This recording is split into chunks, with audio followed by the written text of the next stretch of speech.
Volkswagen.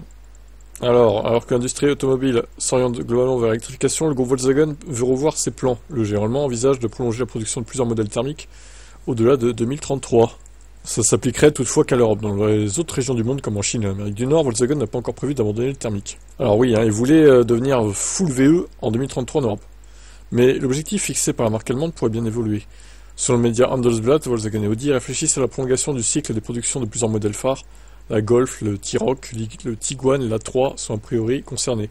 Certains thermiques de la marque aux anneaux pourraient même bénéficier de mises à jour non programmées. De quoi leur permettre de rester sur le marché jusqu'en 2035, date limite fixée par l'UE. Officieusement, le groupe Volkswagen justifie ce changement de cap par un marché de l'électrique qui peine à décoller, mais aucune information officielle n'a été communiquée.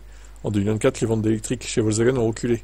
Le constructeur n'a vendu que 383 000 unités, soit 8% des ventes au total à peine. Ils veulent un objectif de 70% d'ici 2030, de part de marché.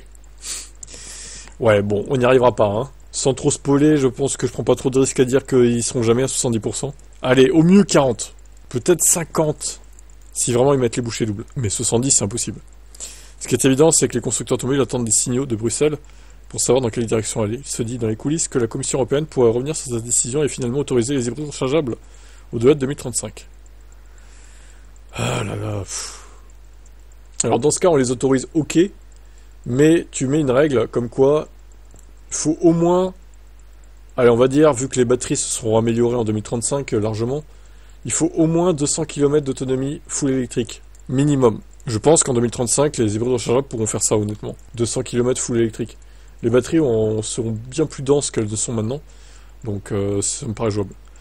S'il y a cette règle, à la limite, bon, ça voudra dire que les gens utilisent les trois quarts du temps le full EV, donc en vrai, pourquoi pas. Mais en dessous, non, pas d'accord. Votre avis là-dessus, vous?